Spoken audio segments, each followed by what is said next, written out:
السلام علیکم سب کو. Welcome to the missing dots. دنیا میں آوازوں کا شور بھی ہے اور سوالوں کی خاموشی بھی، لیکن آپ یہاں خاموشی کے لیے نہیں آئے، آپ سچ کے لیے آئے ہیں. اور آج ہم اس ٹاپک میں اتر رہے ہیں جس کو لوگ چھونا بھی پسند نہیں کرتے، لیکن جسے سمجھنا ضروری ہے. یہاں نہ کوئی فلٹر ہے، نہ کوئی ڈر، صرف دلیل، سچائی اور وہ ہمت جو دوسرے لوگوں میں نہیں ہوتی. خوش آمدید اس گفتگو میں جسے سننا شاید آپ کے لیے منع تھا لیکن ضروری تھا. وعلیکم السلام. واقعی یہ ایک ایسا ٹاپک ہے جو بظاہر ایسا لگتا ہے جیسے کسی نے مذہب کو چیک میٹ کر دیا ہو. ہاں بالکل، لوگ آتے ہیں اور سیدھا اعتراض کرتے ہیں. صحیح.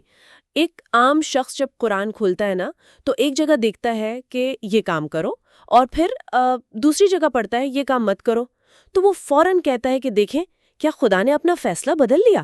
وہی نا، اور اسی لیے اس لفظ نسخ کو سن کر اتنا شور مچتا ہے. آسان الفاظ میں اگر دیکھا جائے تو اس کا مطلب ہے قرآن کے کسی پرانے حکم کو نئے حکم سے تبدیل کرنا. ایگزیکٹلی، تبدیل کرنا. اب جو ناقدین ہیں، یعنی جو ایکس مسلمز یا ایتھیسٹس ہیں، وہ اسے پکڑ لیتے ہیں. ہاں، وہ اسے تضاد کہتے ہیں. بالکل، کانٹرڈکشن. ان کا مسئلہ یہ ہے کہ اگر اللہ عالم الغیب ہے، سب جانتا ہے، تو کیا اسے پہلے سے نہیں پتا تھا کہ آگے چل کر قانون بدلنا پڑے گا؟ صحیح. یہ ایک بہت سنجیدہ اعتراض ہے. یہ اعتراض ویسے کوئی نیا نہیں ہے، لیکن اس تضاد کے الزام کو سمجھنے کے لیے ہمیں تھوڑا سا ٹیکنیکل ہونا پڑے گا کہ نسخ اصل میں کام کیسے کرتا ہے. ٹھیک ہے، بتائیں. اگر آپ قرآن کا دوسرا پارہ دیکھیں، سورہ بقرہ کی آیت 106. اچھا. اس میں اللہ نے خود واضح طور پر بتایا ہے کہ جب کوئی آیت منسوخ ہوتی ہے تو اس کی جگہ بہتر یا ویسی ہی آیت آتی ہے. صحیح، یعنی ریپلیسمنٹ ہوتی ہے. بالکل. اب علماء نے اس کی 3 بنیادی قسمیں بیان کی ہیں. پہلی قسم وہ ہے جہاں حکم ختم ہو جائے لیکن آیت قرآن میں موجود رہے. اوکے، یعنی ہم پڑھ رہے ہیں لیکن قانون اپلائی نہیں ہو رہا. ہاں، اور یہ سب سے عام قسم ہے. پھر دوسری قسم میں یہ ہوتا ہے کہ آیت ٹیکسٹ سے نکل جاتی ہے لیکن حکم باقی رہتا ہے. ویٹ، آیت نکل جاتی ہے، اس کی کوئی مثال؟ جیسے رجم، یعنی پتھروں سے مارنے کی سزا کا مسئلہ، جو حدیث سے ثابت ہے اور پریکٹس میں بھی ہے. اچھا ٹھیک ہے، اور تیسری قسم؟ تیسری قسم وہ ہے جہاں آیت اور حکم دونوں ختم ہو جائیں. صحیح. تھوڑی دیر کے لیے اسے ایک عام زندگی کی مثال سے دیکھتے ہیں. جیسے ایک ڈاکٹر ہے. ٹھیک ہے. ایک مریض شدید بیماری کی حالت میں آتا ہے. ڈاکٹر پہلے دن اس کی حالت دیکھ کر ایک دوائی یا پرسکرپشن دیتا ہے. صحیح. پھر کچھ ہفتوں بعد جب مریض بہتر ہوتا ہے تو ڈاکٹر وہ دوائی روک کر ایک نئی دوائی شروع کروا دیتا ہے. اب کوئی عقل مند انسان یہ تو نہیں کہے گا کہ پہلی دوائی غلط تھی. بالکل نہیں. یا ڈاکٹر کو کچھ پتہ ہی نہیں تھا، بلکہ اس وقت اور اس حالت کے لیے وہی دوائی ٹھیک تھی. ماشاءاللہ، آپ نے بہت اچھی مثال دی. بالکل یہی میکینزم یہاں کام کر رہا ہے.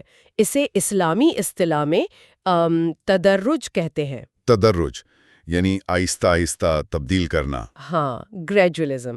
آپ سوچیں نا، 7ویں صدی کا جو عرب معاشرہ تھا وہ جاہلیت میں ڈوبا ہوا تھا. صحیح. اگر ان پر اچانک سارا قانون لاگو کر دیا جاتا تو وہ اس تبدیلی کو برداشت ہی نہ کر پاتے. یا میں آپ کو تھوڑا روکنا چاہوں گا. جی پوچھیں. ڈاکٹر والی بات تو سمجھ آتی ہے کیونکہ ڈاکٹر کو مریض کی حالت کا پہلے سے مکمل اندازہ نہیں ہوتا، وہ وقت کے ساتھ دیکھتا ہے. لیکن اللہ تو سب جانتا ہے نا. بالکل جانتا ہے. تو پہلے دن ہی مکہ میں فائنل اور پرفیکٹ قانون کیوں نہیں اتار دیا گیا؟ ایک ہی بار میں کلیئر کیوں نہیں کر دیا کہ کیا حلال ہے اور کیا حرام؟ یہ بہت اچھا سوال ہے. دیکھیں، کیونکہ اللہ سب جانتا ہے، اسی لیے وہ یہ بھی جانتا ہے کہ انسان کی نفسیات یعنی اس کی سائیکالوجی اچانک آنے والی بڑی تبدیلی کو قبول نہیں کرتی. اچھا. یہ اللہ کا علم ہی تھا جس نے اسے بتایا کہ اگر مکہ کے پہلے دن شراب پر پابندی لگ جاتی یا جنگ کے احکام آ جاتے تو وہ نیا مسلمان معاشرہ جو ابھی بن رہا تھا وہ بکھر جاتا. Make sense. تدرج کا مقصد اللہ کا اپنا ارادہ بدلنا نہیں تھا، بلکہ انسان کے قبول کرنے کی صلاحیت کو آہستہ آہستہ تیار کرنا تھا.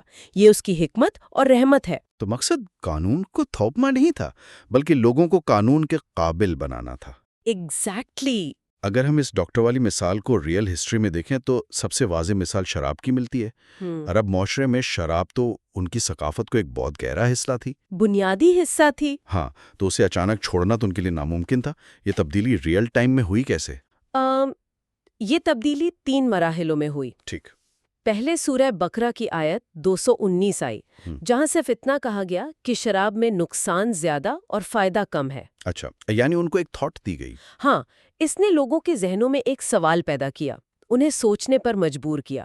پھر دوسرا مرحلہ آیا سورہ نساء کی آیت 43، جہاں کہا گیا کہ نشے کی حالت میں نماز کے قریب نہ جاؤ۔ اور کیونکہ نماز 5 وقت کی تھی؟ بالکل، خود بخود شراب پینے کا مارجن ختم ہونے لگا، لوگ عادی ہونے لگے اس کے بغیر رہنے کے۔ زبردست۔ اور پھر جب معاشرہ ذہنی طور پر بالکل تیار ہو گیا، تب آخر میں سورہ مائدہ کی آیت 90 کے ذریعے اسے مکمل حرام یعنی ٹوٹل بین کر دیا گیا۔ سبحان اللہ۔ اور بالکل یہی نفسیاتی تربیت ہمیں قبلہ کی تبدیلی میں بھی ملتی ہے۔ صحیح کہہ رہے ہیں آپ۔ پہلے 16 یا 17 مہینے مسلمان بیت المقدس یعنی یروشلم کی طرف رخ کر کے نماز پڑھتے رہے۔ ہاں، اور پھر اچانک سورہ بقرہ میں کعبہ کی طرف رخ کرنے کا حکم آ گیا۔ یہ صرف سمت نہیں بدلی تھی، یہ ایک بڑا ٹیسٹ تھا۔ بالکل، جو لوگ عمر بھر کعبہ میں بت پرستی کرتے آئے تھے نا، انہیں پہلے وہاں سے توڑا گیا تاکہ ان کا رخ بیت المقدس کی طرف کیا جائے۔ صحیح، ان کی ایگو توڑنے کے لیے۔ وہی، اور جب وہ اس کے عادی ہو گئے اور اللہ کے فرما بردار بن گئے تو انہیں واپس کعبہ کی طرف لایا گیا تاکہ یہ ثابت ہو جائے کہ وہ عمارت کی عبادت نہیں کرتے بلکہ صرف خدا کے حکم کی پیروی کرتے ہیں۔ لیکن ویٹ، ایک اور آبجیکشن یہاں آتا ہے۔ جی؟ اگر پرانی آیت کا حکم کینسل ہو ہی گیا ہے، چاہے وہ شراب کی پہلی آیت ہو یا قبلہ والی، تو اللہ نے اسے کتاب میں رکھا کیوں ہے؟ میں آج بھی نماز میں وہ کینسل کیا ہوا حکم کیوں پڑھ رہا ہوں؟ یہ سوال اکثر لوگ پوچھتے ہیں۔ ہاں، کیونکہ کیا یہ پریکٹیکلی وقت کا ضیاع نہیں ہے؟ اگر قانون ختم تو ٹیکسٹ بھی نکال دینا چاہیے تھا۔ بظاہر عام قانون کی کتابوں میں ایسا ہی ہوتا ہے، لیکن قرآن صرف ایک قانون کی کتاب یا کوئی پینل کوڈ تو نہیں ہے نا۔ ٹھیک۔ یہ ایک عبادتی کتاب بھی ہے۔ جب ہم نماز میں ان آیتوں کو پڑھتے ہیں تو ہمیں تلاوت کا ثواب ملتا ہے۔ لیکن صرف ثواب کے لیے نہیں، اس سے بڑا مقصد یہ ہے کہ ہمیں خدا کے سکھانے کا طریقہ یاد رہے، ہم یاد رکھیں کہ اللہ نے ارلی مسلمز پر کتنی آسانی کی تھی۔ ہاں، ہسٹری کی ایک ریمائنڈر۔ ایگزیکٹلی، اس سے ہم آج یہ سبق لیتے ہیں کہ جب ہم کسی نئے شخص کو اسلام کی طرف بلائیں تو پہلے دن اس پر شریعت کا سارا بوجھ نہ ڈال دیں۔ واو! یہ منسوخ آیتیں ہمارے لیے ایک تربیت کا مینول ہے۔ اوکے، تو اگر ہم تسلیم کر لیں کہ یہ احکام کا آہستہ آہستہ آنا بالکل لاجیکل تھا، تو پھر یہ ایک بہت بڑا میتھمیٹیکل ہیڈ ایک پیدا کرتا ہے۔ کیسے؟ دیکھیں، اگر معاملہ صرف شراب اور قبلہ تک محدود تھا تو ارلی اسکالرز نے یہ کیوں دعویٰ کیا کہ قرآن کی 280 آیتیں منسوخ ہو چکی ہیں؟ صحیح۔ اچانک اتنے سارے کینسلڈ قانون کہاں سے آ گئے؟ انہیں ہنڈریڈز آف ایررز کہاں مل گئے؟ یہ واقعی سب سے بڑا کنفیوژن ہے اس ٹاپک کا۔ شروعاتی دور کے علماء، مثال کے طور پر ابن سلامہ کو دیکھ لیں۔ اچھا۔ انہوں نے 238 آیتوں کی ایک فہرست بنا دی۔ اس کے بعد صدیاں گزریں تو امام السیوطی آئے۔ انہوں نے کیا کہا؟ انہوں نے کہا نہیں، یہ صرف 20 یا 21 ہیں۔ بہت فرق ہے، 238 اور 20 میں۔ ہاں، اور پھر 18ویں صدی میں شاہ ولی اللہ دہلوی آئے۔ انہوں نے بہت سخت اسکروٹنی کی اور اس گنتی کو صرف 5 آیتوں تک گرا دیا۔ صرف 5؟ جی، اور آج کے بہت سے ماڈرن اسکالرز جیسے فضل الرحمان وغیرہ وہ تو کہتے ہیں کہ نص کی تعداد 0 ہے۔ ویٹ، 0؟ آپ کہہ رہی ہیں کہ ڈیفینیشن اور کرائیٹیریا سخت ہوتا گیا؟ بالکل۔ لیکن اگر میں کرٹک ہوں تو مجھے یہی لگے گا کہ آپ لوگ گول پوسٹ موو کر رہے ہیں۔ اچھا، آپ کو قرآن میں بہت سارے تضاد نظر آ رہے ہیں؟ کوئی مسئلہ نہیں، ہم نسخ لفظ کی ڈیفینیشن ہی بدل دیتے ہیں تاکہ مسئلہ غائب ہو جائے۔ میں سمجھتی ہوں۔ اسے کوئی کور اپ کیوں نہ سمجھے؟ یہ تو بہت سبجیکٹو لگتا ہے کہ اپنی مرضی سے گنتی 280 سے سیدھا 5 یا 0 پر لے آئیں۔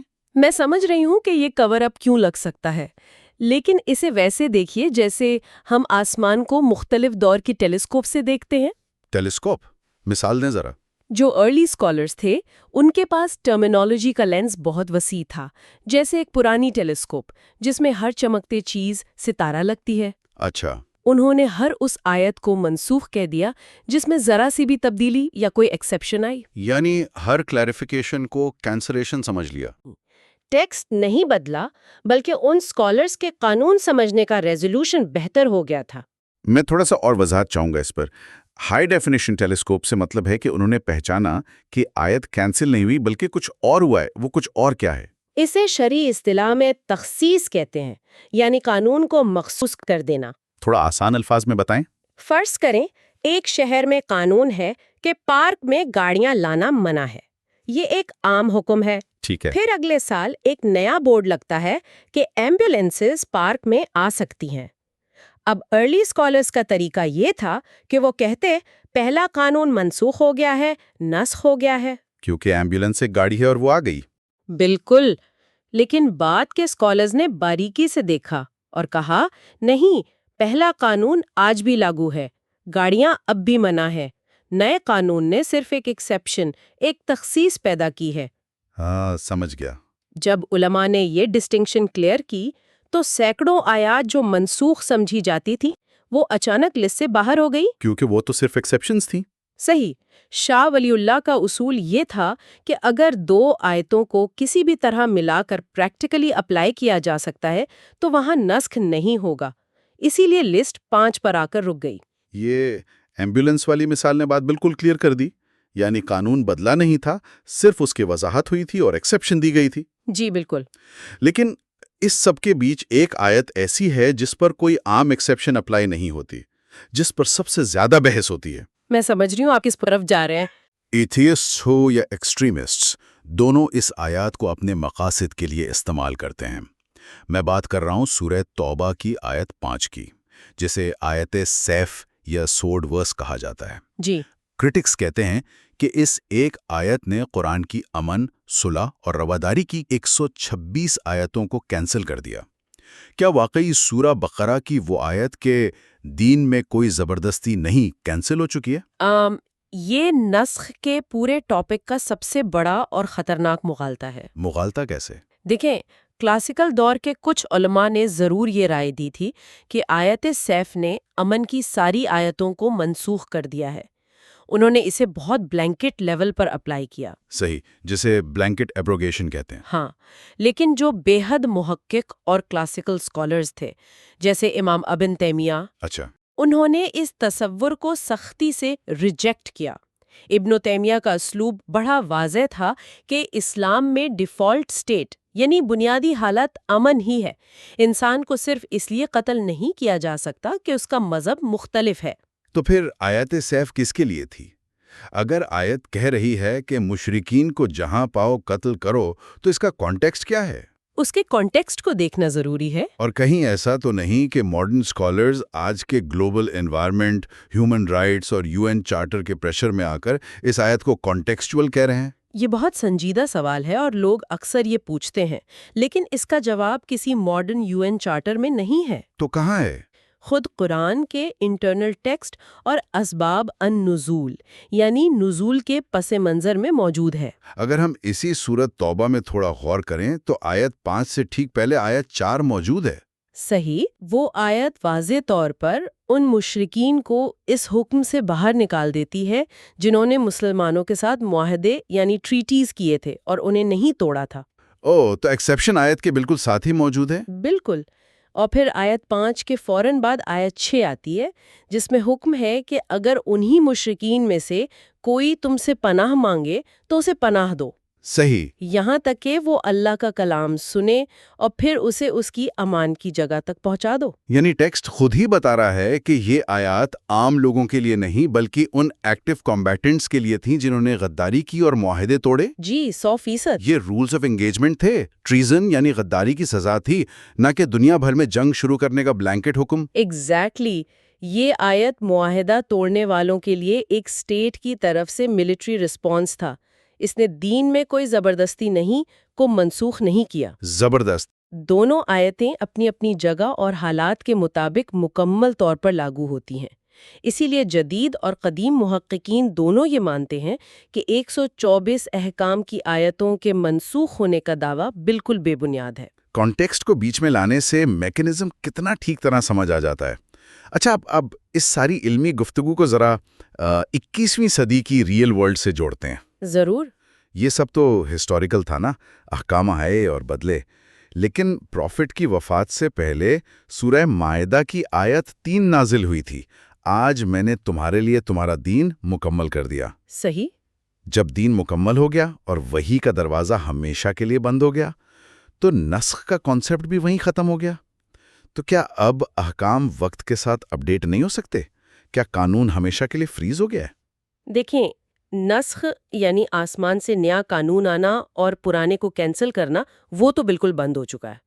ٹھیک۔ لیکن نسخ کے پروسیس نے شریعہ کے بارے میں ہمیں جو مائنڈ سیٹ دیا نا، وہ ہمیشہ زندہ ہے۔ نسخ نے ہمیں سکھایا کہ اسلام کا قانون ریجڈ یا پتھر کی لکیر نہیں ہے۔ اچھا، تو اصل چیز کیا ہے؟ اصل چیز ویلیوز ہیں، جنہیں مقاصد شریعہ کہا جاتا ہے، جیسے انصاف، انسانی جان کی حفاظت، فلاح۔ یہ مقاصد کبھی نہیں بدلتے۔ صحیح، کور ویلیوز وہی رہتی ہیں۔ بالکل، لیکن انہیں اچیو کرنے کا طریقہ، فارم، وہ وقت کے ساتھ بدل سکتا ہے، اور اسی لچک کو استعمال کر کے آج علماء اجتہاد کرتے ہیں۔ اجتہاد کا لفظ ہم بہت سنتے ہیں، اسے کسی جدید مسئلے کی مثال سے سمجھائیں ذرا۔ ہماری آج کی زندگی میں نسخ کی اس لچک کا کیا اثر ہے؟ مثال کے طور پر میڈیکل ایتھکس کو ہی لے لیجئے۔ آرگن ڈونیشن یا وینٹیلیٹر پر رکھے گئے مریض کا مسئلہ لے لیں۔ ہاں، یہ تو بالکل ماڈرن مسائل ہے۔ 7ویں صدی کے عرب میں وینٹیلیٹرز تو نہیں تھے۔ اگر شریعت سخت ہوتی اور وقت کے ساتھ ڈھالنے کا میکانزم نہ رکھتی تو آج مسلمان ڈاکٹرز کے پاس ایسے فیصلے کرنے کے لیے کوئی اخلاقی کمپس ہی نہیں ہوتا۔ صحیح بات ہے۔ لیکن کیونکہ ارلی اسکالرز نے اللہ کو حالات کے مطابق قانون اپڈیٹ کرتے ہوئے دیکھا نسخ کے ذریعے، تو انہیں سمجھ آ گیا کہ ویلیو یعنی جان بچانا وہ ہمیشہ قائم رہے گی، بھلے ہی طریقہ بدل جائے۔ ایگزیکٹلی، بھلے ہی طریقہ کار وینٹیلیٹر کا ہو یا کسی نئے میڈیکل پروسیجر کا۔